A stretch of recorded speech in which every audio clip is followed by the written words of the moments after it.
गत थर ओडिशा रे बजेट आनिला बेले आदरणीय वित्त मंत्री जी पूर्वोदय कल्पना को गत बजेट स्थापित करते कि भारत पूर्व भारत को महत्व देवाई पड़ो।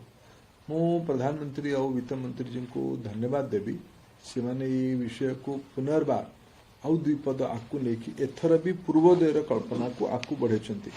एथर मु आगुरी भी ओडिशा आमर आकांक्षा थिला ओडिशा जो भाया प्रगति रास्तार अच्छी आम ओडिशा रे न्यू एज इकोनॉमी कथा कहतलु। बजेट रे दुईटा कथा मु स्पेसिफिक उल्लेख करने चाहिए। बजेट रे रेयर अर्थ कॉरिडोर ओडिशा तो आरंभ कर केरला पर्यंत जो मिनेराल कोस्टल ट्रैक अच्छी मिनेराल अर्थ रे रेयर अर्थ रे ओडिशा रो गोटे प्रमुख स्थान अच्छी।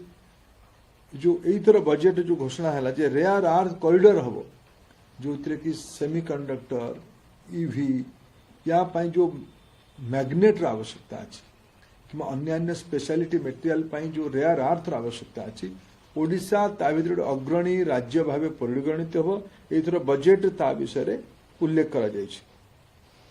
नेशनल वाटरवेज 5 नंबर को दुनियार अर्थनीति देशर अर्थनीति संग जोड़ापी तालचेर अनुगुल आरंभ करके पारादीप भाया कलिंगनगर ब्राह्मणी नदी पर्यंत समुद्र पर्यंत आसबार वाटरवेज को एथर बजेट रे प्राथमिकता दि जाइछि। जो पश्चिम बंगाल दानकुनी ठू पश्चिम भारतर गुजरात राज्य सूरत पर्यंत जो फ्रेट कॉरिडोर कनेक्शन कथा एथर बजेट उल्लेख कर मोर मतरे तार सबुठू सिंहभाग लाभ लायन शेयर लाभ ओडिशा पाइबा जीव ओडिशा देकी ही जीव मोर जहाँ अनुमान। गत थर भी आदरणीय वित्त मंत्री ओडिशा संपर्क उल्लेख करते ओडिशा को पर्यटन में प्राथमिकता दिज्व।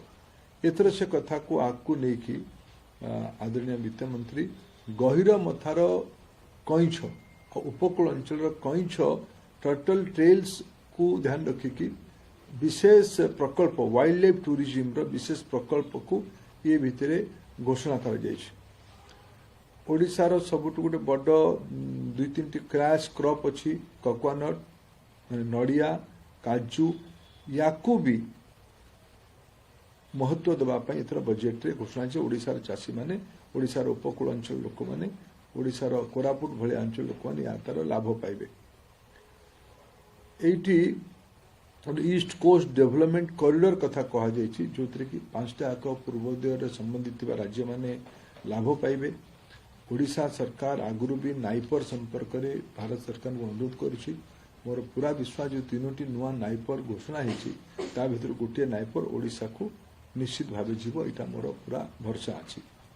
ता छाड़ी आम ओडिशारू मु विशेष करके मु जो अंचल को प्रतिनिधित्व करुछि से अंचल तरफ गोटे कथा कहबी आमर केन्दुपत्र गोटे बड़ प्रसंग केन्दुपत्र उपरे 5% जीएसटी आग लगुला। मु वित्त मंत्री संगे अनेक थर आम अनेक ओडिशार सांसद माने ओडिशा सरकार ओडिशार गोटे अपेक्षा थिला जे केन्दुपत्र उपरू जीएसटी रो दर कम। एथर केन्दुपत्र उपर जीएसटी दर 5 ରୁ 2% होछि। ये सब गुड़ी को देखिले ओडिशा ता छाड़ी जो भाया भाव ओडिशा जो आम infrastructure transport sector railway roadways ये सब विषय रूरल डेवलपमेंट एग्रीकल्चर नाली सर्विस एगुड़िकर जो वित्तीय प्रबंधन भारत सरकार रही एगुड़िकर निश्चित भाव ओडिशा भाया राज्य पूर्वोदयर प्राथमिकता थी राज्य लाभ पाइब। विशेषकर जो कैपिटल एक्सपेंडिचर बढ़िवार योजना है पाखापाखि गत थर 11 लाख कोटी टंकार कैपिटल एक्सपेंडिचर होता एथर यहाँ बढ़ी 12.2 लाख कोटी टंकार कैपिटल एक्सपेंडिचर प्रकल्प उपर खर्च हो। यार लाभ ओडिशा भाया राज्य को निश्चित भाव मिल अधिका रेलवे हम अधिका रोडवेज बन अधिका बंदर इनफ्रास्ट्रक्चर हम अधिका प्रकल्प हम एगुड़ी कहले ता छाड़ी जो सूक्ष्मतार बजेट आहरी धीरे धीरे परिप्रकाश हम। Textile fishery animal husbandry urbanisation ये सब गुड़िकर सेमीकंडक्टर सेक्टर सब गुड़िकर ओडिशा निश्चित भाव एथर भल लाभ पाइब केंद्रीय बजेट। यहाँ मोर पूरा विश्वास।